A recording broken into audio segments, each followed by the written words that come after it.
Bueno, buenas tardes, gracias por participar. Yo soy Diego Domingorena, secretario del Distrito 9. Este es el corolario y el cierre del festejo que el Distrito 9 hace del Día de los Arquitectos y las Arquitectas. Eh, Simplemente voy a hacer un pequeño recorrido sobre las actividades que hicimos hoy, por respeto a que hay colegas de otros distritos, que agradecemos que estén presentes. Ahí pude ver a algunos colegas del Distrito 7, donde el arquitecto Pesi ha desarrollado un gran trabajo, y hay colegas de otros distritos. Simplemente para nuestra matrícula del Distrito 9, decir que las acciones que llevamos este día tienen que ver con los ejes que como gestión venimos desarrollando desde que asumimos la conducción, que son jerarquizar la profesión, pregar por la acción gremial, el federalismo en el distrito y la protección de la matrícula más vulnerable. Así que era simplemente comunicarle eso. Le doy paso a la tesorera del Distrito 9, la arquitecta Adriana Luchetti, para que haga su salutación y podamos después dar paso al presidente y a la disertación del arquitecto Rubén Pezzi. Gracias. Adriana. Gracias, Diego. Buenas tardes a todas y a todos, y ante todo un muy feliz día para todas y todos, colegas.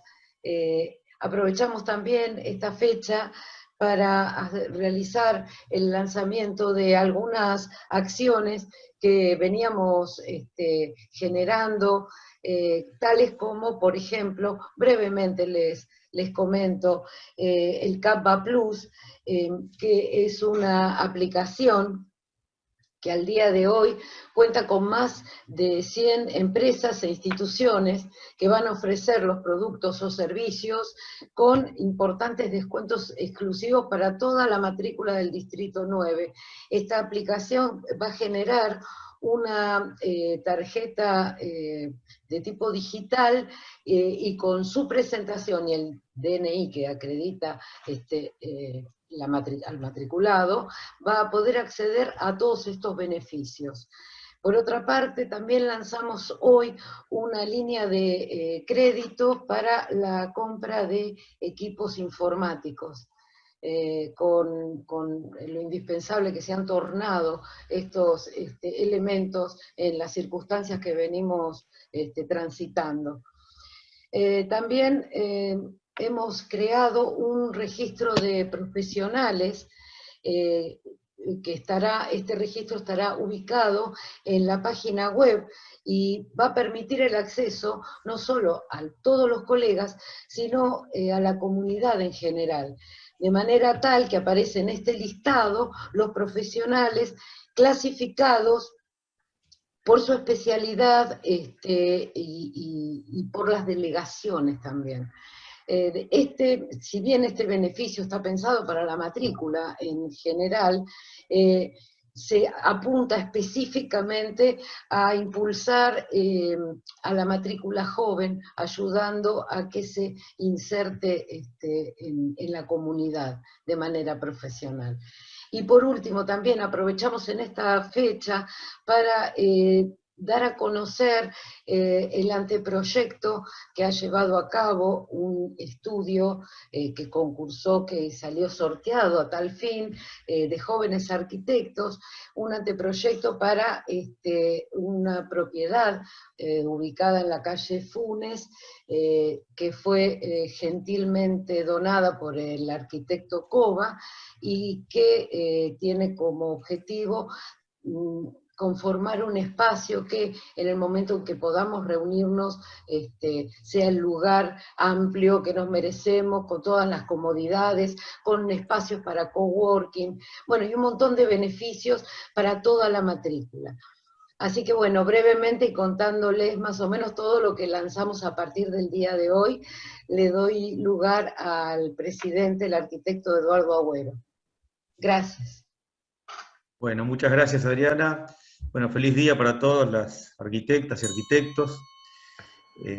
Hoy estaba leyendo un poquito la historia del Día del Arquitecto, y en realidad me enteré que se llamaba, o arrancó como el Día de la Arquitectura, ¿no? En honor a la fundación de la UIA en el año 49, Suiza. Así que bueno, tal vez ese día de la arquitectura hoy sonaría como un lenguaje tal vez un poco más inclusivo, no lo sé. Pero bueno, hoy recordábamos recién, hace un año, estábamos lidiando con los problemas técnicos, con la charla que tuvimos con Saskia Sassen y Freddy Garay como invitados. Hoy con Rubén tuvimos algún problemita, pero mucho menor. Así que bueno, tengo la satisfacción de presentarlo. Y la verdad que no podría hablar de su currículum porque evidentemente nos aburriríamos todos. Sí puedo decir que recuerdo que fue una de las primeras personas por estas tierras en hablar del ambiente, cuando el tema del ambiente no estaba en boga ni siquiera en los principales centros de pensamiento a nivel mundial. Él ya hablaba de eso. Puedo hablar de cómo lo conocí, o sea, lo vi personalmente por primera vez en una charla que dio obviamente que él no se acuerda, pero en la Plaza del Agua, con motivo de la presentación del plan estratégico. Una charla maravillosa que dio ese día. Y después, bueno, bueno, del tema del plan estratégico seguramente que más adelante habrá alguna actividad que Rubén nos dé, porque es un tema que lo apasiona y que ha trabajado mucho. Después, por algún motivo, participamos en algunos talleres, yo con Jaco y yo representando al Colegio de Arquitectos, y ahí algo hablamos con Rubén, y por alguna razón me convocó para colaborar y para trabajar con él en ese mismo plan estratégico, donde además de aprender todo lo que pude aprender con él en esos encuentros, por alguna razón él comenzó a considerarme mi amigo, así que hoy puedo decir que vengo acá a presentar a un querido y respetado amigo, que cada vez que lo convocamos accede en forma totalmente desinteresada. El año pasado también nos habló sobre el tema de los agroquímicos y los bordes urbanos. Así que bueno, simplemente eso, dejarlos, no aburrirlos más, dejarlo a mi amigo personal, Rubén Pesci, que como institución tenemos el honor de recibir, y yo muy especialmente en lo personal. Así que te escuchamos, Rubén. Muchas gracias, decía, ante todo, y muchas gracias a mi amigo Eduardo por la gentil presentación que ha hecho, que comparto, somos amigos. Pero soy amigo de Mar del Plata también, por muchas razones, y entonces quiero ante todo darles un saludo a todos los colegas y colegas en este día que nos une y que nos desafía también. Así que es un gusto para mí y un desafío que me hayan dado el lugar para hablarles y para conversar un poco en este día tan especial. Bueno, yo quiero un día hablarles del plan estratégico y de qué queda de aquello que desapareció, si quienes pagaron, porque hubo honorarios, consideran que no valió la pena pagarlo o si todavía habría que recuperarlo, actualizarlo, hacerlo más participativo posible aún. Más de las 120 instituciones que participaron, entre ellos y muy bien el Colegio de Arquitectos. El 9 fue ahí está mi amigo Raúl Sotelo, hay amigos por todos lados, qué suerte, qué bueno, qué bueno. Héctor Deschamps, mucha gente muy conocida, Pablo Recia, gracias de estar aquí, gracias de estar así. Bueno, pero preferí hoy proponer, terciar un poco con el propio colegio, con Eduardo, con Paula, cuál sería el tema más indicado. Y a mí me pareció que hoy tenemos que hablar de la actualidad, de la superactualidad. ¿Qué tiene que ver la arquitectura con la pandemia? Y con el COVID-19 y con todo lo que aún nos espera, porque ya nadie da un veredicto de si esto termina en 3 meses, 1 año o mucho tiempo más. Y después muchos hablan, sin dar precisiones, de una nueva normalidad. Yo tampoco puedo darlas, obviamente, pero puedo dar algunas cuestiones que tienen que ver, sí, con la nueva normalidad del trabajo de la arquitectura. Y si bien ustedes saben, o algunos de ustedes saben, que yo hace muchos años ya que brego porque se amplíe el horizonte de la arquitectura y se incluya con otras profesiones y se incluya con otros saberes y el de la gente común,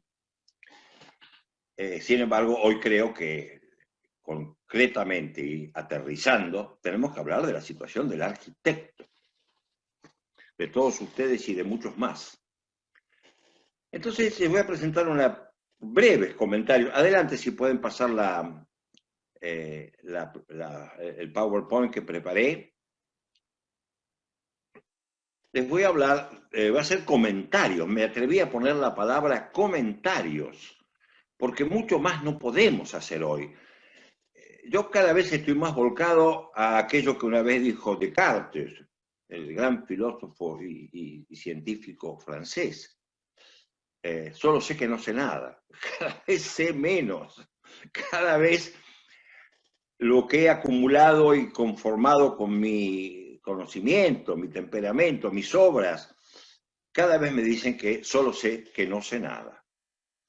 Y esto sí quiero compartirlo con ustedes, porque no hay ninguna figura que me parezca tan equivocada, esta cosa del arquitecto, artista, genial, campeón del mundo. No es la época de eso, no es la cultura de eso, que es algo que empezó un poco en el Renacimiento, se transformó en la heroicidad de los grandes artistas del siglo XIX, el autor de la Ópera de París. Sí, pero ¿cuántos lo ayudaron? ¿Qué historia los llevó a ese lugar? ¿Qué sucesión dejó? ¿Cuántas otras profesiones le permitieron hacer eso? Casi nunca se habla. Y yo creo que es una de las recomendaciones más importantes en este momento en particular. Entonces, comentarios sobre el ejercicio de la arquitectura, con mucha humildad, por supuesto, en la nueva normalidad. Algo deslizaremos sobre la nueva normalidad. Adelante. Y muy honrado y desafiado de que esto suceda el Día de los Arquitectos y Arquitectas. Muchas gracias. Bueno, ¿qué es la pandemia? A mí ya se me ocurre a esta altura que es una guerra mundial doméstica. Y la palabra doméstica tampoco me satisface porque es ecuménica, está en todo, está en cualquier lugar, está en cualquier país, está en cualquier raza, en cualquier religión, en cualquier edad, casi ya en cualquier edad. Pero es una guerra mundial, nos ha sacudido a todos. Yo me pregunto si los argentinos, cuando transcurría la Segunda Guerra Mundial, tuvieron tanta vivencia de esa guerra mundial como ahora tenemos de esta guerra mundial que es la pandemia. Bien, entonces creo que esta foto donde muchos con el pasaporte en la mano tratan de pasar por algún aeropuerto huyendo, viniendo, volviendo, saliendo de la cuarentena con todas las razas, con todas las edades, es bastante descriptiva de esta guerra mundial doméstica. Obviamente la arquitectura no puede escapar a tener que ver muchísimo con todo esto, pero muchísimo, casi más que con muchas otras cosas que hemos vociferado durante décadas, sobre todo de estos postrimerías del movimiento moderno, y uso la palabra con conciencia de lo que digo, postrimerías, no sé cuánto seguiremos con ese movimiento moderno, cuando que ahora la nueva normalidad altera los patrones de higiene, terriblemente. Nos referiremos a esto unos minutos más adelante. Pero tenemos que diseñar otras cosas por las distancias interpersonales, por los hacinamientos, por las ventilaciones. ¿Cuántas de nuestras obras más queridas, a la hora de tener que ventilar, o no teníamos suficiente ventilación y mucho menos cruzada, o por alguna razón estilística, eran pequeñas ventanitas, como hemos hecho edificios con ventanitas de 50 por 50, o al revés, era puro vidrio y no podíamos controlar ni la luz, ni la temperatura, ni nada. Y esto lo hemos hecho los mejores de nosotros. Otros ni siquiera se atrevían y quizás eran más prudentes. Entonces, esto altera también los patrones de sociabilidad, que ya no se puede hablar, por ejemplo, de estar comedor, 2 dormitorios, baño, como los programas típicos de la vivienda social. Ya no es así. La vivienda social, además de una cantidad de cosas de las cuales algo diré, tendrá que tener la ventilación adecuada, los tamaños adecuados. Y por lo tanto, los elementos de inercia térmica. No hablemos de contexto por ahora, ya llegaré a eso. Altera los programas de actividades. Ya seguramente ustedes están viviendo o están temiendo que en cualquier momento, donde trabajan a distancia, el padre, la madre, los hijos, la abuela, el yerno, si es que muchos no han tenido que cambiar ya de hábitat, porque ha cambiado también las reglas económicas, nos hemos empobrecido terriblemente, y no es el momento, por lo menos en este momento de la charla, no quiero desviarme hacia un análisis de esa naturaleza, pero es una realidad. Entonces, de ahí a que en la casa de cada uno, cuando tenemos una casa, haya lugar para trabajar virtualmente, y quizás 10 horas frente a la pantalla, con todas las ventajas que tiene de no salir de la casa, todas las desventajas que tiene de no tener quizás espacio y a veces ni siquiera equipamiento informático para poder trabajar virtualmente. Altera la proxémica. Para quien no ha sentido hablar de esto, es algo muy simple. Es una ciencia muy desarrollada desde la antropología del espacio. Edward Hall fue su gran vocero y divulgador, varios libros, etcétera, que es la ciencia que estudia las distancias interpersonales. Cuando yo descubrí esto, gracias a uno de mis maestros en Europa, en Italia precisamente, me volví loco rápidamente, hice lo que pude para leer todo y empezar a experimentar, claro, y ahora resulta que las distancias interpersonales son fundamentales. Y son distintas en cada cultura. Me atrevo a decir que son distintas entre argentinos y uruguayos. Es más, entre bonaerenses y gente del noroeste, por ejemplo, o de la Patagonia, donde incluyen razones de clima, razones de cultura, razones de tradición, en fin, adelante. Y la proxémica nos lleva a replantear las distancias entre las personas, justo uno de los grandes temas de hoy. Y yo lo estudié profundamente por mis maestros, que me lo enseñaron, hace exactamente 50 años. Entonces, claro, la zona íntima que rodea el ser me parece infinitamente más interesante hoy visto así que el modulor de Le Corbusier, que planteaba un tema muy interesante y muy rico de escalas, de alturas y demás, que llevó a hacer exageraciones de altura de 2,20 metros, en la altura del brazo de un género masculino más o menos desarrollado, que plantea el ser, pero el ser en contexto, la zona personal, la zona social y la zona pública. Y la zona personal coincide con los 2 metritos que hoy estamos vociferando como una gran novedad por todos lados. Esto lo decía Edward Hall hace 60 años y lo escribía magníficamente. Entonces está el tema de las distancias, adelante. Y este tema de las distancias, ahí está, ya lo tenemos, ¿no es cierto? Yo iba a poner, pero para no exagerar, no puse las famosas fotos de Henri Cartier-Bresson, de la Francia de los 50, 40, 50, con las mesitas de los bares famosos parisienses tan deliciosos, uno diría, están una al lado de la otra, abigarradas, nada, contagio puro. La foto de ahí abajo ya muestra realidades más actuales, donde tenemos que adoptar distancias en los espacios comunes de edificios privados. Y esto nos lleva a distancias en la ciudad. Habrá que revisar incluso si la encantadora Rambla, famosa Rambla de Barcelona, que la hemos vivido llena de gente y nos cruzamos y hasta a veces nos chocamos un poco, ahí está semivacía, debe ser una foto más reciente, ¿puede ser o no puede ser? Yo recientemente tuve la ocasión de proponer para México, se está en estudio el proyecto, unas ramblas, pero ya donde me fui a 30 metros, tomando la escala de las avenidas de La Plata, muy parecidas a las de Mar del Plata, por cierto, donde ya es más probable poder manejar distancias interpersonales paseando por. Y las distancias en los grandes complejos habitacionales, en particular las de interés social. Esta es una foto de uno de los tantísimos barrios que rápidamente uno encuentra en internet si busca barrios de vivienda social. Son imposibles, no permitirían la utilización de estos patrones proxémicos que hoy nos obligan, inclusive en algunos momentos, se dicen, no, esto tiene que ser así, si no usted no puede sentarse, usted no puede estar.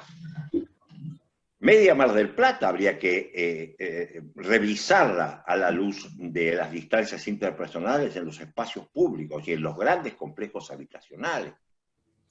Y esto lo hemos hecho nosotros, y muy buenos arquitectos como tiene Mar del Plata, y que me honro de ser amigo de alguno de ellos, pero ya habría que revisarlos, no es lo mismo. Christopher Alexander, que yo considero uno de los grandes maestros de la arquitectura y el urbanismo del siglo XX, aquel de las notas sobre la síntesis de la forma, que en los 50 y 60, publicados por la editorial Infinito era, ¿no?, nos deslumbraba, y que recientemente la Escuela de Arquitectura de Berkeley, California, Estados Unidos, lo echó como profesor por no estar trabajando encima de arquitectura. Bien. Bueno, Christopher Alexander, en uno de sus patrones, la famosa búsqueda de los patrones, que yo creo que sigue siendo una verdad tremendamente importante y trascendente, diseñaba una vivienda para 5 integrantes de la familia que tenían requerimientos distintos. Uno estudiaba música, el otro estudiaba informática, el otro era estudiante de arquitectura, el otro era la mamá y el papá que escuchaban música clásica, en fin. Entonces él dijo, no, la casa ya no es un pasillo, dormitorio, gestar, comedor, es una especie de club donde desde un espacio común de encuentros a muchas horas del día, cada vez que lo desean, en días especiales, cada uno tiene su mini apartamento para su privacidad. Fíjense, este es un dibujo de 1960.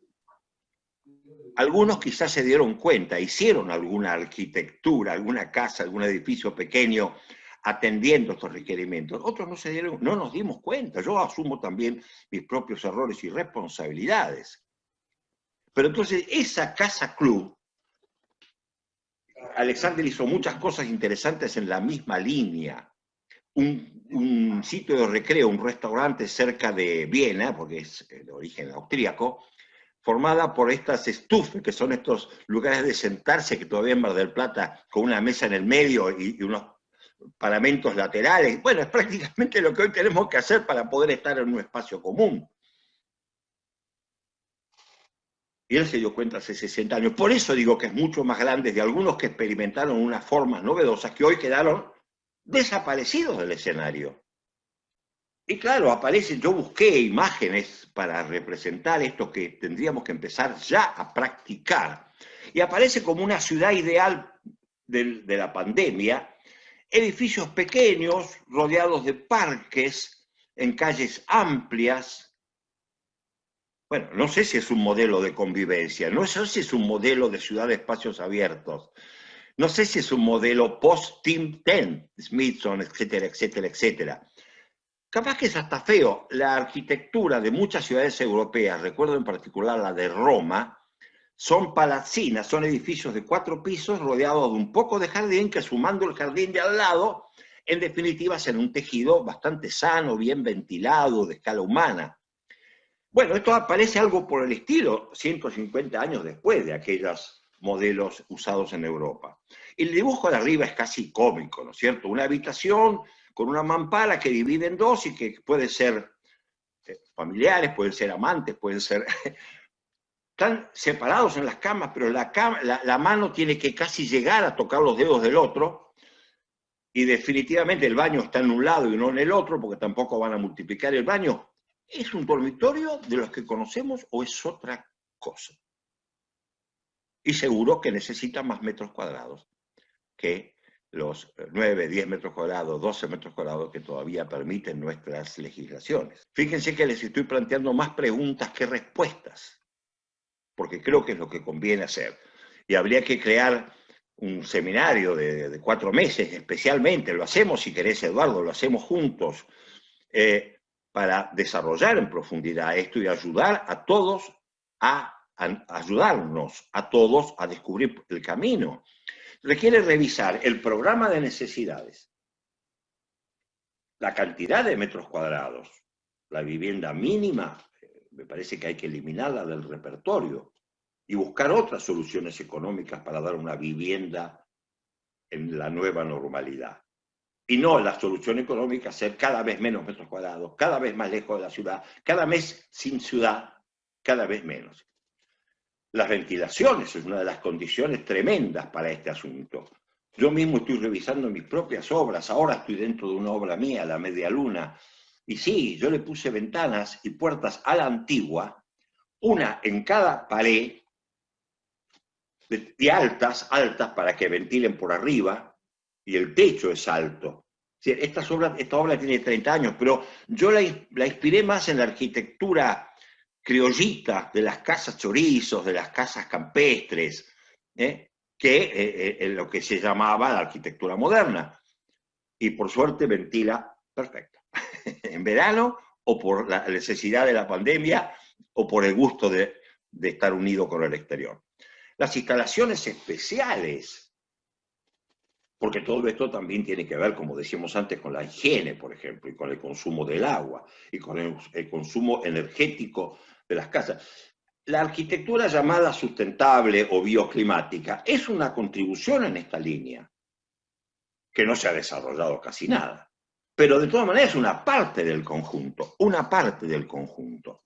Y quería mostrarles algunas imágenes que respondan a estas preguntas. Sencilla, una calle peatonal cualquiera, que no sé si pasaría por los exámenes más rigurosos de los que más saben de espacio público en estos tiempos, pero al menos es peatonal, cambia el mundo. Y la gente puede caminar a distancia y puede respirar aire y además vegetación. Bueno, ¿para qué les voy a hacer el elogio de la ciudad peatonal? Y fíjense esta interpretación que le ha dado ahora, esto es última onda, a la ciudad de espacio público, la ciudad del encuentro, la ciudad comunitaria, Renzo Piano. Es muy interesante y bastante alarmante. Tiene en el medio una suerte de cancha de fútbol donde pueden juntarse para hacer actividades, una gran fiesta, fútbol, en fin, multiuso tremendo, rodeado de jardines para producir, no entiendo bien qué, cierta amortización del verde, que puede ser útil, pero también el espacio común gigantesco, cada de todo el barrio, está separado por un verde. Bueno, antes se hablaba del Greenbelt, ¿no? Del cinturón verde en la ciudad de Jardín. Y después un conglomerado de casas bastante densas, pero con estos grandes verdes al lado de cada una. Bueno, ¿será que tenemos que llegar a eso? Yo creo que una de mis experiencias principales es el crecimiento por barrios, no por casas ni por edificios, por barrios enteros. Cosa que se trató de hacer en el movimiento moderno. Hubo algunas experiencias, en Viena en particular, y algunas de esas se trasladaron a algunas experiencias incluso de la época peronista, del primer gobierno peronista, o anteriores inclusive. Bueno, pero el desafío está planteado. Acá no hay un arquitecto que dibuje un edificio o una suma de edificios o una suma de casas. No, es un trozo de ciudad completo, autónomo, semi-autónomo. Distancias interpersonales, aire, ventilación, lugares de encuentro común sin estar pegados, la vida del barrio, la escala del barrio, hacer todo caminando. Son todos los protocolos que ahora venimos a inventar. En particular me parece en algunos de los países latinoamericanos o del nuestro, ¿no? Algunos otros países fueron más rápidos en entenderlo, encontraron la solución en ellos mismos,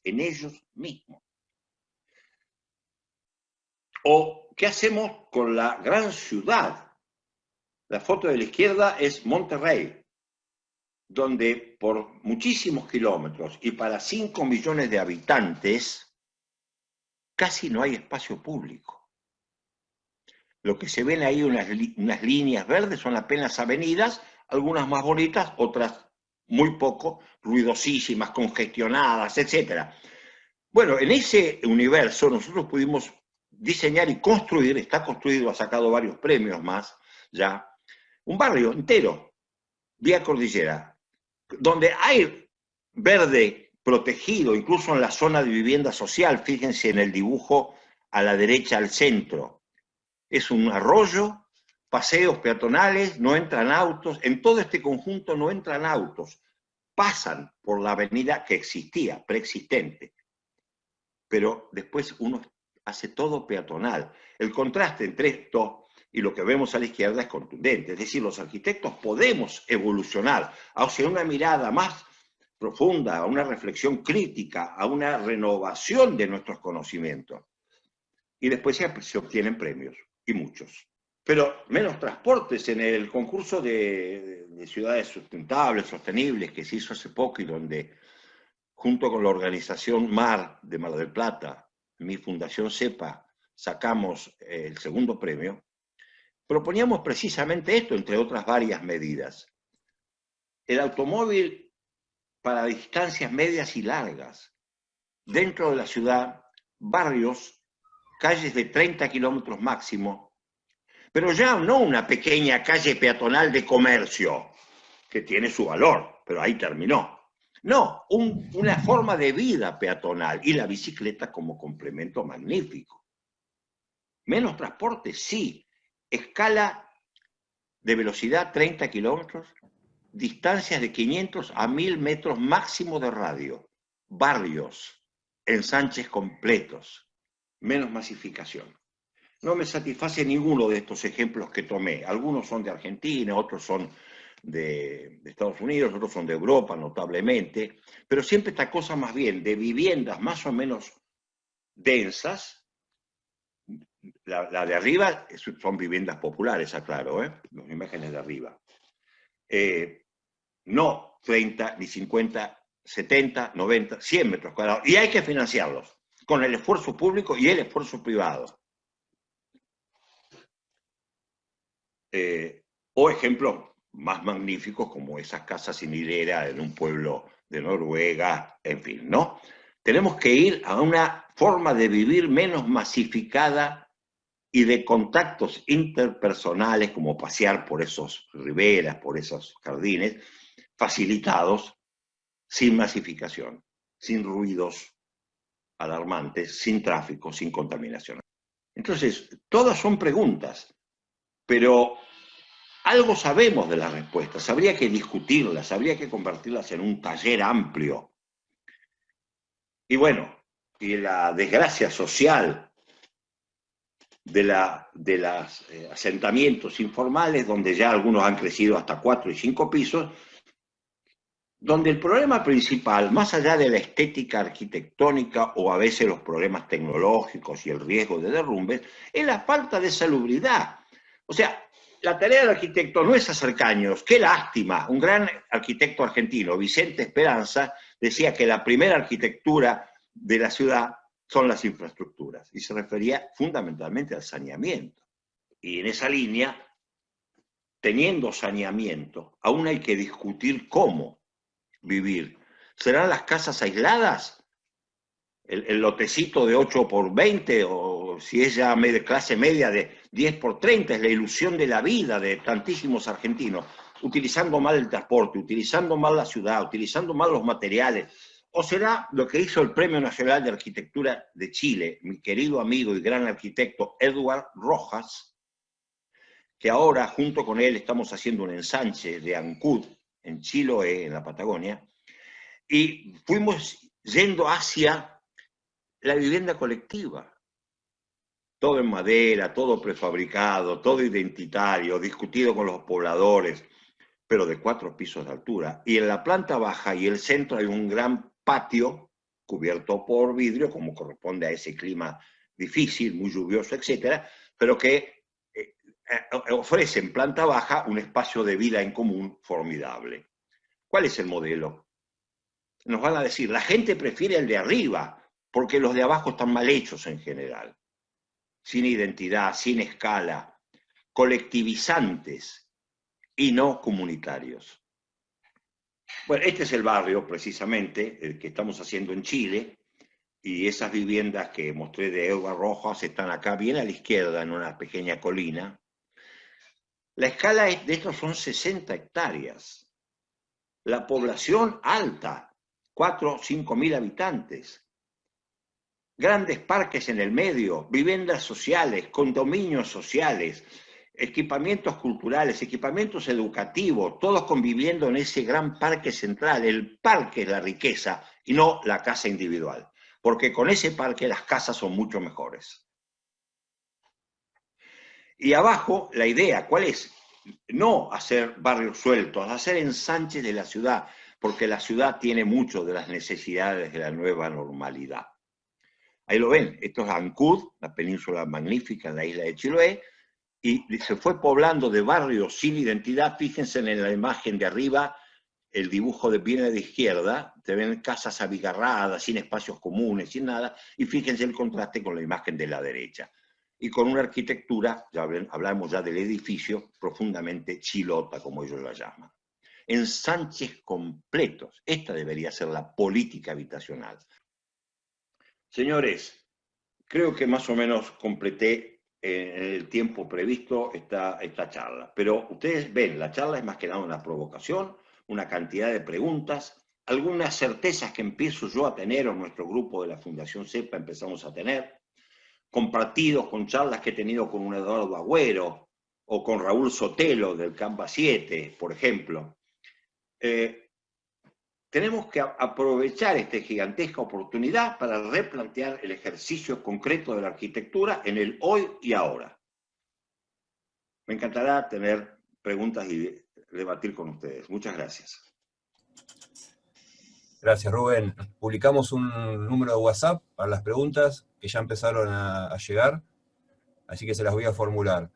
La primera dice, hay una nueva tendencia en la pandemia de búsqueda y compra de lotes en barrios de la periferia norte o sur de Mar del Plata, sectores sin servicios básicos, sin equipamiento.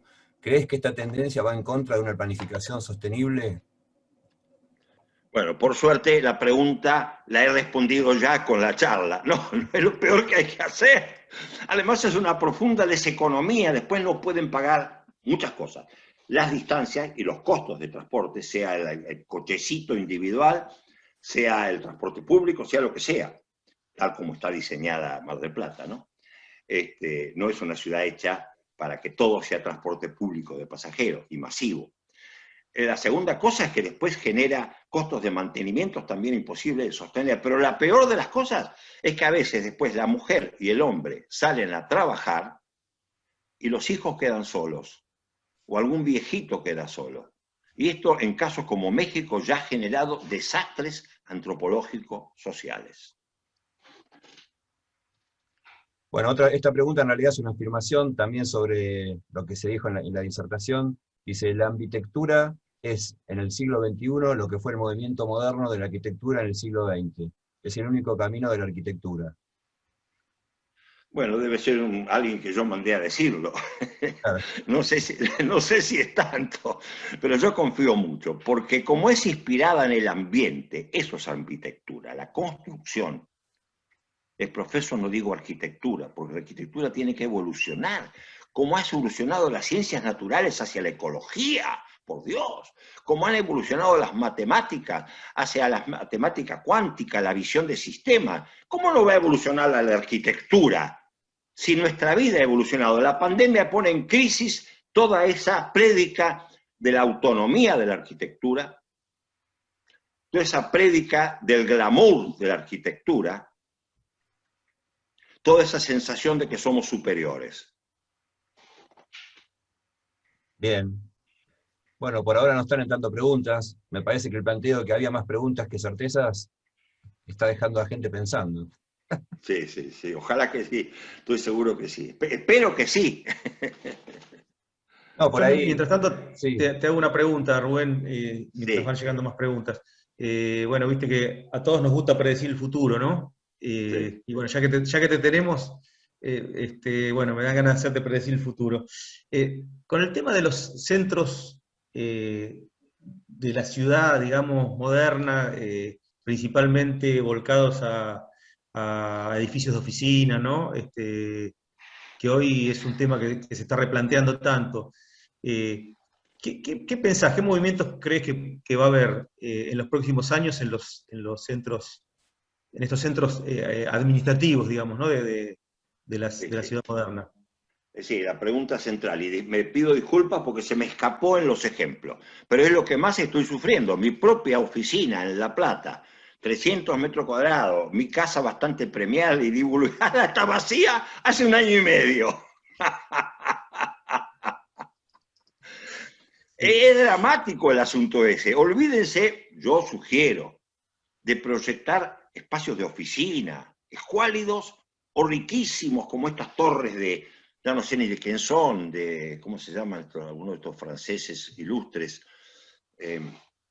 Bueno, en fin, pene, como el pene de Barcelona, como el pene de Jean Londres, Nouvel. Jean Nouvel, gracias, ridiculeces de la vida, que no pueden ventilar, están capsulados, es ridículo lo que han hecho ahí. Es infinitamente mejor un buen edificio antiguo como el Rockefeller Center en Nueva York y tantísimos otros, ¿no es cierto? Y ni hablar de la maravilla de la arquitectura, con mucha ingeniería también, de los centros urbanos de un París, un Roma, un Milán. Milán es excelente. Viena con sus criterios de los bloques edilicios que después el movimiento moderno quiso perder. No, precisamente gracias, Eduardo, porque el ejemplo del programa de actividades oficinas está en una crisis tan profunda que incluso sé que se venden inmuebles enormemente prestigiosos antes y enormemente lujosos antes a precio módico. Sí, es un problema que estamos sufriendo todos los que tenemos algún espacio de oficinas, ¿no? Bueno, Claro. en mi caso personal, la vengo llevando porque vos decís, bueno, necesito el doble de espacio para la mitad de gente. Entonces, bueno, tengo la mitad de gente y el espacio todavía se viene más o menos acomodando. Pero ¿qué pasa con esas grandes empresas que tenían áreas, digamos, que venían a buscar, esas empresas multinacionales que venían a buscar esos edificios en los centros urbanos, hechos con normas LEED y qué sé yo, que hoy aparentemente están muy depreciados y hasta tal vez reconvirtiéndose en otros usos, ¿no? Exactamente. Mirá, yo quiero recordar aquí, y de paso me permitan dar un consejo, una sugerencia, el camino hacia una visión mucho más transdisciplinaria de la arquitectura, que es lo que yo llamo ambitectura, ¿no?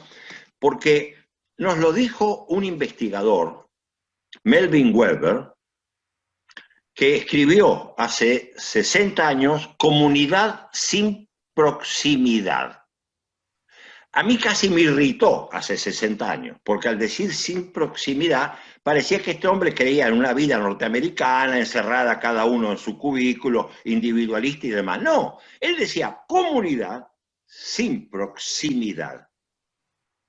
Una nueva proxémica, ya que presenté un poco esas ideas. Porque claro, en mi caso concreto, estoy trabajando en una chacrita, en medio del campo. No voy nunca a la ciudad. Estoy con todos ustedes hoy, a la mañana con una Zoom a nivel mundial, al mediodía en Brasil y Portugal, después a la primera de la tarde con alumnos de todo el continente. Estuve en una comunidad fantástica y totalmente diversificada. Como una vez dijo un amigo mío, y no se distraigan que estoy en calzoncillos, Es decir, con toda la frescura de la vida doméstica, de estar cerquita de mis amores. Entonces, una nueva normalidad. Y en esto quiero decir algo que quizás va a sonar demasiado provocativo, políticamente incorrecto, seguro.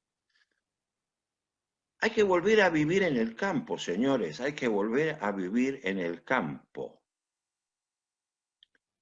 Hacer del campo una ciudad. Un campo que tenga los que tienen que leer. Ya no voy a decir cine porque lo vemos informáticamente, pero que tenga buenos asados, que tenga buenos bailes, que tenga buenas milongas, un campo magnífico. Con esto lo hemos tratado mucho con Raúl Sotelo en nuestro hermosa experiencia que tuvimos en el Canva 7, revitalizando los pequeños y medianos, las pequeñas ciudades, porque hablábamos 10.000, 20.000, 30.000, 50.000, que eso al lado de Mar del Plata, por ejemplo. Nos jugábamos por revitalizar las pequeñas ciudades con insumos económicos ridículos, como los que se están gastando para solucionar incendios ya provistos. Cuando tengo incendios después es muy caro refaccionar todo. Acá hemos llegado a caer en nuestro país a estar lleno de incendios por todos lados, y entonces ahora cuesta carísimo tratar de atenuar los incendios sin lograrlo. o lográndolo a medias. Pongamos inversiones culturales, productivas, industriales, tecnológicas, comunitarias, en las pequeñas y medianas ciudades que un día magníficamente hicimos en Argentina. Por ejemplo.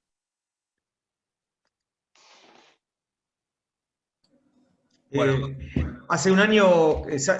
perdón, Mingo, sí. No, dale. No, digo que cuando hace un año recibíamos a Saskia Sassen, ella comentaba de alguna manera cómo las grandes ciudades iban perdiendo atractivo, ¿no? en estos últimos tiempos, y cómo la revalorización de las medianas y pequeñas ciudades, ¿no? Y con relación al tema de la proxémica, que bueno, me recuerdo los primeros escritos de estos de Edward T. Hall que yo estudiaba cuando todavía no sabía si iba a seguir en esa carrera loca, que yo venía de tratar con militares en el servicio militar, y toda esa locura que era arrancar esta carrera, y justamente los escritos eran esos de Edward T. Hall y de Christopher Alexander. Y yo pensaba, bueno, otra pregunta, ¿viste? Al inicio de la pandemia, cuando España e Italia venían sufriendo tan fuerte la pandemia, pensaba, ¿no? Como en esa proxémica que tienen esas culturas, ¿no? Ese bar de tapas, esa callejuela llena de gente y barcitos, ¿no? Que tienen los italianos y los españoles, y bueno, cómo les debe afectar a ellos que tienen esas instancias tan interpersonales tan... Excelente, por eso tuvieron un despliegue rapidísimo y lleno de muertos, pero luego empezaron a aprender cómo manejar esa nueva proxémica. Ahora, en ese cometido los arquitectos no tenemos que quedar afuera, ¿no? Simplemente nos dicen que quiero los dormitorios más grandes, no quiero el pasillo, que yo, y nosotros le vamos a poner la formita. ¿De quién nos dijo que la arquitectura es forma? ¿Lo dijo Vitruvio? Nada que ver. Lo dijo después el Vasari, nada que ver. Lo dijo Le Corbusier, nada que ver. Lo dijo Wright, mucho menos quizás que todos los demás. ¿Quién dijo que la arquitectura es pura forma? Profesorcitos en algunas malas facultades. No es el caso de Mar del Plata, pero hay muchas. Bien. Bueno, acá entraron algunas preguntas más. ¿Crees que desde la planificación estatal se está teniendo en cuenta estos conceptos de planificación sostenible? Yo creo que hay relatos interesantes. Por ejemplo, ese concurso que se hizo de ciudades sostenibles, donde Mar del Plata sacamos el segundo premio, con mucho apoyo del Colegio de Arquitectos. Muchas gracias de paso, amigos del colegio. Pero no sé si en la práctica no se discuten los temas nodales. La casa es un techito, una cájara de fósforo en algún lugar perdido en el horizonte. La casa puede ser una ocupación indebida, no planificada, no consultada de espacios privados o de dominio público inclusive, de dominio público. No veo todavía políticas que más allá del relato estén haciendo los cambios. Espero que lleguen, francamente. Bien. Después me preguntan, ¿qué pensás de la ciudad de los 15 minutos de Carlos Moreno o la supermanzana de Rueda? ¿Es aplicable o reproducible en las extensas ciudades latinoamericanas? Sí, yo creo que sí. Lo de 15 minutos, bueno, yo dije 30. Ya es medio como un protocolo mundial que se está buscando, ¿no? Y Mar del Plata podría ser un caso notable. En el plan estratégico nosotros proponíamos una intensa función de las grandes avenidas, Colón, Luro, en fin, ¿no es cierto? Y una semi-peatonalización de todos los sectores internos. El modelo Rueda, claro que es iluminante, claro, es fascinante. Además, Barcelona nos fascina a todos los argentinos, muy bien, no sé por qué, ¿no? Pero, en fin, es fascinante, indudablemente. Pero habría que preguntarse también por qué Rueda viene hace 20 años con esos bosquejos y no lo pudieron hacer. En Barcelona, ahora parece que sí. Y acá yo estoy dando unas conferencias que los invito especialmente, además son gratuitas, que se llaman Hacia la inteligencia del bien común. Y la última, que la grabamos, pero se pasa mañana a las 6 de la tarde, los invito especialmente, son gratis además. Se llama ¿Por qué valoramos más los autos que la casa? Y es dramático el asunto, si uno se pone a pensar. Pero claro, los autos son absolutamente industrializados. Vienen del color que querés, con pinturas magníficas. Cambian casi todos los años. Tienen valor de mercado, tienen un sistema de reventa de mercado muy elaborado. Entonces es fácil, relativamente fácil. Por eso hay autitos chiquitos, autitos viejos que todavía funcionan por todos lados, hacer de un automóvil.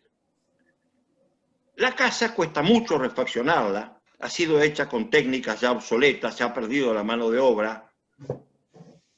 El gremio de la construcción es bastante complicado, para dejarlo ahí nomás.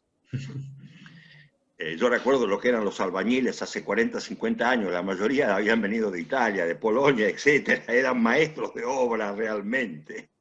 Vestidos de guardapolvo blanco, impecable. Bueno, ahora los pobres muchachos hacen lo que pueden también, en circunstancias de un mercado que no los atiende en continuidad, que los deja en la calle en cualquier momento, para propietarios que no pagan, arquitectos que no interceden en el proceso del convenio laboral, están afuera, ellos son artistas. Bueno, de todo esto pasa en esta viña del Señor, como se decía, ¿no? Entonces, claro, es mucho más fácil mejorar el auto que mejorar la casa. Ahora, todo viene de una ridícula decisión que no nos pertenece, que fue de los ingleses y de los norteamericanos. Dijeron, la ciudad vieja está hacinada, hoy sabemos que era un grave error. Vámonos hacia afuera, los ricos y los menos ricos. Y Ford le dio a eso un autito barato, todo el mundo, la kermés de la larga distancia. Un equívoco profundo que nos llevó a hacer del auto nuestro mandamás. Y que no sé si nos hemos dado cuenta que atenta profundamente contra la labor de los arquitectos, porque la prestación del auto desprecia la prestación de la casa, como un grave error cultural además. Además lo que significa como símbolo, ¿no? También el auto se ha convertido también en una especie de símbolo de Exacto. poder, modernidad. Exacto. Y es probable que si nosotros mismos nos hacemos una encuesta y vemos cuál es nuestro auto, de qué año es nuestro auto, y miramos la casa, probablemente esto nos pase incluso a arquitectos. Largarse a construir es una aventura, largarse a comprar el auto es una fiesta. Sí, incluso desde los aspectos reglamentarios, el lugar que se le da al auto, ¿no? O sea, claro. Acá en Mar del Plata tenemos una reglamentación ridícula que algún intendente puso hace unos 10, 11 años, que exige un auto por vivienda, sea del tamaño que sea la vivienda, esté en el lugar que esté. Entonces es como que uno hace cocheras con departamentos, ¿no? Muy bien, muy buena definición. Ahora, eso nadie se atreve a ponerle el cascabel al gato y dejarnos de estar corriendo alrededor del auto y que lo políticamente correcto sea darle el lugar al auto, ¿no? Muy bien, Eduardo. Muy bueno, el derecho a estacionar, ¿no? Que un intendente, no me acuerdo quién era, decía, no hay ningún derecho constitucional a estacionar, ¿no? Decía, ¿cuál era? Vos recordarás ese intendente de Colombia, no me acuerdo cuál era. Sí, ya sé, sí, bueno, ahora... se me fue, Peña... Bueno, no, ese era el de Bogotá, el otro era Mocos, creo, Mocos. Pero bueno, yo iba a hacer un comentario de autocrítica hacia nosotros, amigos, en el Día del Arquitecto. Me enorgullezco de ser un arquitecto, pero no únicamente arquitecto. Bueno, la crítica sería la siguiente. ¿Cuántos de nosotros ha hecho ejercicios de arquitectura para resolver un conjunto de casas? Muchos. Ojalá todos. ¿Cuántos de nosotros hemos hecho ejercitaciones, aprendizaje y perfeccionamiento en diseño urbano? Las calles, los estacionamientos, el transporte, el tránsito, los equipamientos comunes. Muchos de nosotros no hemos pasado por la experiencia. Yo tuve que pasar cuando ya tenía más de 30 años. Entonces también una autocrítica, señores. Ampliemos la arquitectura, por favor. En una entrevista de Ernesto Sábato, hace 30 años atrás, el gran escritor nuestro, ¿no es cierto? me dijo, lo primero que hay que enseñar en arquitectura es política. Si ustedes quieren, del hábitat, de las ciudades, en fin, del hábitat en general, pero política al fin. Y no enseñar a diseñar fachadas. Colegio de Arquitectos, ¿me pueden explicar? Porque todas las casas se hacen cuadraditas, una especie de minimalismo criollo, ¿me pueden explicar? No, yo estoy harto. yo no. Yo estoy harto ya de eso, harto. En el medio del campo, un pórtico que es una especie de porche, que quiere ser un propilio griego, pero claro, de 2,40 de altura por 2 de ancho más o menos, y de columnitas baratas, en fin. Una fachada ciega con un par de ventanas, que hoy por hoy 2 ventanas es una fachada ciega, es decir, sin ninguna relación con el espacio público. En fin, ¿por qué? ¿Quién les enseña eso? Es muy gracioso lo que pasa a veces en los barrios cerrados, ¿no? Donde se adopta un lenguaje arquitectónico X y todos son iguales. A mí hace unos 15 años me tocó hacer una casa en un barrio cerrado en Buenos Aires, y el tipo me dijo, no, porque vamos a hacer una casa mexicana, ¿viste? Y después fui a conocer el barrio, y parecía que andabas por Monterrey, no sé, eran todos mexicanos. Claro, todos pseudo mexicanos en un pantano de tigre, todos mexicanizados. Exactamente. No Eduardo, sé, no tengo respuesta. Yo ya sé que nosotros somos amigos, no hay nadie más que quiera hacerse amigo conmigo. Otra pregunta, otra gente, por favor. Tengo varias preguntas, ya se soltaron los participantes. Acá tengo una. Las ciudades han invisibilizado y omitido a mujeres, niños, ancianos y diversidades. ¿Cuál sería la estrategia para incorporar estas voces al diseño de las nuevas propuestas? Da por sentado que tienen que ser así y pregunta cómo sería. ¿Cómo se siente? Bueno, claro, en ese ejemplo que les puse en Monterrey, que es muy exitoso, que ya está habitado por miles de personas y demás, 14.000 es la habitabilidad prevista, 14.000 personas, de vivienda social a departamentos de muy buena categoría, no de lujo, pero de muy buena categoría. Una respuesta clásica y casi una perogrullada es la participación. Claro, si yo voy, hablo con la gente y empiezo a conocer sus expectativas, sus necesidades, tengo un hijo paralítico, mi suegra está viejita y no puede caminar mucho, etcétera, etcétera, aprendo infinidad de cosas. Nosotros hemos creado un área de investigación que se llama la psicoforma, la forma psicológica en el habitar. La forma psicológica, la que la gente no te dice, pero piensa o siente, o después se da cuenta. Así que la participación, aún de los niños, es magnífica, es importantísimo. Los niños dibujando, lo más lindo que hacemos con los niños es hacerlos dibujar. Si ellos saben de qué es el ambiente y no solo la casa, ¿viste cómo dibujan la casita, el sol, el arroyo, el verde, los tíos, los papás, los perritos? Son absolutamente sustentables los dibujos de los nenes. Ideológicamente sustentables. Bueno, y sabemos que un verde también puede ser una terraza cultivada, también puede ser un pequeño jardín, como hacían los ingleses en la ciudad de jardín, un pequeño jardín armonioso y lleno de colores. No hace falta tener un gran jardín ni un barrio cerrado. Pero el otro método que yo recomiendo aún más es que los arquitectos desarrollen su percepción profunda y no su apasionamiento por copiar estilos. Que yo también lo viví, Yo también lo viví. Podía ser Wright, podía ser Le Corbusier, podía ser Alvar Aalto, podía ser después Ralph Erskine o tantos otros. Pero era una fascinación por estilos que yo acríticamente podía traer a la Argentina, o cruzarme a Punta del Este, o cruzarme a Chile. Hasta que me di cuenta de la ridiculez que estaba haciendo. Entonces el otro asunto es aplicar la percepción profunda a nuestra arquitectura rural, a nuestras casas chorizo, a nuestros chalés de Mar del Plata. Mar del Plata ha dado una gran lección con su arquitectura de techos rojos, la llamábamos cuando hacíamos el plan estratégico. La llamaban ustedes. Pero claro, cuando mis padres quisieron llevar la piedra de Mar del Plata y la teja a una casa en La Plata, no solamente la descontextualizó, no solamente le salió carísima para traer la piedra de Mar del Plata, y porque en La Plata no había artesanos que trabajaran la piedra, cometió un grave error. Y hoy yo tengo en esa casa que le heredó un hijo mío un problema.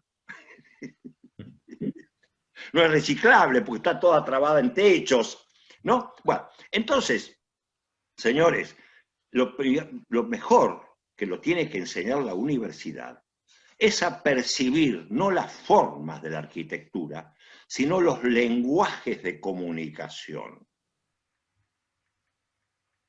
a través del hábitat, ¿no? A través de la arquitectura. Otra pregunta de Rubén dice, en este mismo momento se está realizando una audiencia pública por la explotación petrolera en cercanías de la costa de Mar del Plata.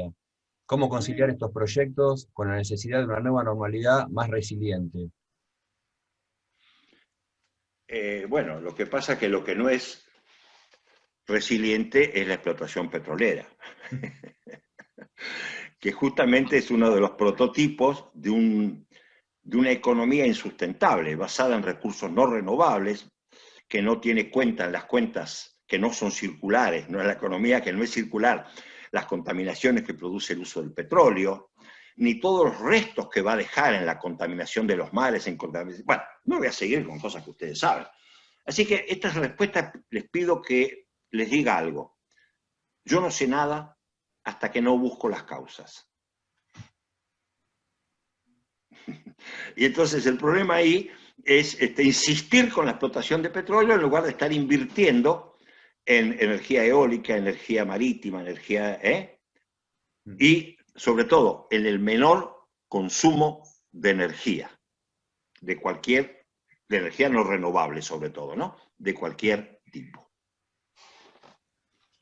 Bueno, acá hay una pregunta de un colega de la ciudad de Necochea que dice, ¿cómo interpreta concentrar viviendas colectivas permanentes o semipermanentes en tierras públicas de calidad, traspasándolas al sector privado y recargando la infraestructura sin saneamiento adecuado de toda la ciudad? El campo que usted propone, volver a repoblar, o borde periurbano en el caso de Necochea, está explotado intensamente por el agronegocio. Qué honor este profesor, bueno, después te mando un saludo, y finaliza, un transporte público adecuado, de calidad y eficiente, restaría el auto por persona. Son varias cosas. Muy bien, Claro, muy bien. pero lo más importante es el principio de la pregunta, me parece. No, capaz que lo más lindo para mí era cuando me elogian. Capaz que eso no lo dijiste. Perdóname. Capaz que saludo. Qué honor este profesor, cómo eleva la vara, cómo debemos repensar la ciudad. Ahí está. No, es una broma, es una broma. Decilo, claro. No, pero es muy interesante lo que está diciendo. No, las propuestas son absurdas. A ver, voy a tomar un caso muy, muy delicado. La ocupación del predio público en poder del Club de Planeadores de 90 hectáreas, si no me equivoco, en una zona ya muy poblada de la periferia de La Plata. Cualquier temperamento, y aquí ya no hay movimiento moderno ni no movimiento, le he dicho, bueno, un gran parque público, no hay ninguno en todos los alrededores. No lo cedan a la ocupación. Hubieran hecho ya el parque público, tantas administraciones que pasaron inútilmente. Otros hubieran dicho, no, hagamos un buen ensanche urbano, es decir, ocupemos 90 hectáreas como una ampliación digna de lo que es las buenas áreas de La Plata. Entonces ahí podríamos hacer un procedimiento de integración de los ocupantes, un procedimiento, porque implica mucha capacitación, mucha educación, con algunas viviendas provisorias, como Renzo Piano diseñó después de los terremotos en Italia, hace 20 años. Renzo Piano intervino diseñando campamentos provisorios muy dignos. Pero no, el asunto es, o se ocupa todo y no se puede desalojar a nadie. El Estado perdió 90 hectáreas para una intrusión sin condiciones de salubridad de ningún tipo. O una progresiva instalación de infraestructuras que va a mejorar. Sí, en callejuelas donde quizá no entra después una ambulancia o un bombero. No, tenemos que cambiar absolutamente esas políticas periféricas. Y allí, trabajando en el Canva 7, sobre ciudades tan lindas como Bolívar, 25 de Mayo, Pehuajó, etc., llegamos a la conclusión de que hay que consolidar los cascos urbanos existentes, fundacionales, aumentar su ocupación, propiciar su plena ocupación de baldíos, ir contra la especulación de la tierra que retiene lotes que podrían ser útiles para la sociedad, propiciar, generar formas crediticias, etc. Y la periferia es el lugar de la innovación. Los centros de conocimiento, las universidades, los campos deportivos, los campos de fútbol, las nuevas universidades, los nuevos sistemas innovativos de transporte, como las rondas, por ejemplo, en La Plata hay una ronda magnífica de trenes y de automóvil diseñada hace 140 años y que salva completamente a la ciudad de La Plata de los desastres de la penetración en el casco urbano de cualquier tipo de flujo. Es decir, inteligencia aplicada al bien común. Quería yo ir terminando con esto, mis amigos. Inteligencia aplicada al bien común. Yo creo que la arquitectura puede ser el origen de una gran inteligencia nueva para habitar mejor hacia el bien común y no hacia el lujo o la pobreza de sus habitantes. Gracias, Rubén. Voy a cerrar, ya que no te hice el saludo hace un ratito, voy a cerrar con un saludo de una colega del Distrito 7 que dice: gracias Rubén Pesci por volver a escucharlo. Cuánto aprendimos en la diplomatura de Distrito 7, volviendo a mirar con nuevos ojos nuestras queridas ciudades y amigándonos con ellas. Laura desde General Villegas. Muy bien, muy bien. Pero tenés que ver el aporte que hicieron un grupito, entre ellos estaba Laura, la recuerdo muy bien, para General Villegas, fue precioso. Y pasábamos desde Carlos Casares, creo que era muy pequeña, 5.000 habitantes, finalmente llegábamos a Trenquelauquen con cerca de 60.000, si no recuerdo mal, o más. Es posible que el arquitecto se recicle como promotor y diseñador, ambas cosas, promotor y diseñador. Promotor no lo digo en sentido comercial, lo digo en sentido institucional, en sentido cooperativo, en sentido social. Promotor y diseñador de soluciones alternativas para la nueva normalidad. Disculpa que abrí el micrófono, pero quería saludarte, Rubén. Me parece que está muy bueno lo que decís y bueno, y también haces. Me parece que es eso de mirar desde un punto de partida de pensamiento, ¿no? Y lo que nos pasa ahora me parece que es, hay todo un paradigma, me parece que tenemos que cambiar, que por ahí nosotros como estamos acá bastante cercanos al campo y demás, ciudades chicas, capaz que no lo sufrimos tanto, pero es el tema del desarrollo, ¿no? Sí.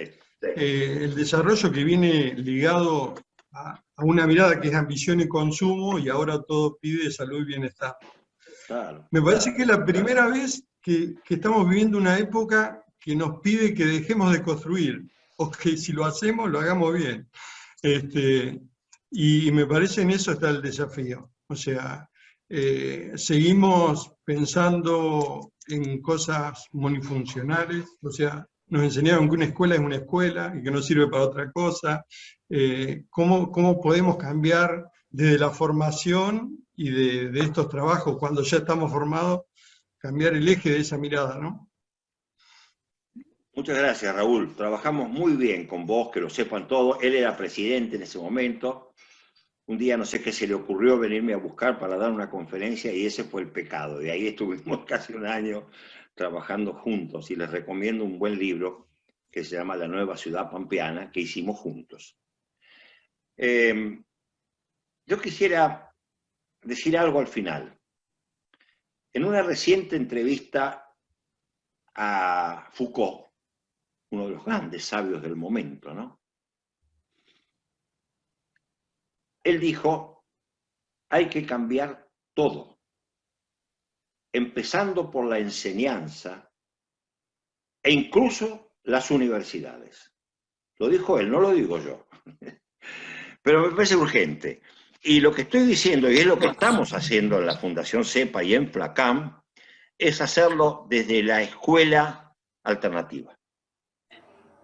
Los colegios de arquitectos, las sociedades profesionales, los gremios, ¿por qué no? Y algunos lo hacen. los profesionales agrupados de distinta manera, alimentando también a la enseñanza curricular clásica, que a veces no puede salirse de ella porque los programas, porque la obligación burocrática o protocolizada, en fin. A veces no es culpa de nadie, sino que es culpa de una situación incorrecta, modernamente hablando ya incorrecta. Entonces, yo que estoy hablando con un colegio de arquitectos y gente muy linda, y con varios colegios de arquitectos ahí presentes, lo que hicimos con Raúl Sotelo en el Distrito 7 es un buen ejemplo, y se puede hacer de 1000 maneras. Cuenten conmigo, muchas gracias. Perfecto, Rubén. Bueno, Diego, ¿vamos cerrando? Sí. Acá, no, para finalizar, Paula Sobera, que es nuestra coordinadora del IAT, quería contar un poquito del encuentro que está planificando para contar el premio que obtuvieron, Rubén. Sí, me parece muy bien. Hola Paula. Rubén, ¿cómo estás? Muy bien, querido, muy bien. Bueno, no, cortito, nada más comprometerte en público a un próximo encuentro que, bueno, lo veníamos charlando, pero la de la pregunta petrolera fue mía, porque el mismo ministerio que nos premió con ese segundo premio de Ciudades Sostenibles para Mar del Plata, ese mismo ministerio ahora está haciendo la audiencia pública por la explotación petrolera, ¿no? Y me parecía como una contradicción muy fuerte, ¿no? Así es, así es. Bueno, nada, eso, nos veremos nuevamente para contar ese trabajo que el colegio también fue parte y nos permitió encontrarnos. Te agradezco el encuentro de hoy. Gracias, Paula, y te agradezco yo siempre a vos tus gentilezas y tu eficacia. Te robaría si pudiera, pero no es mi intención.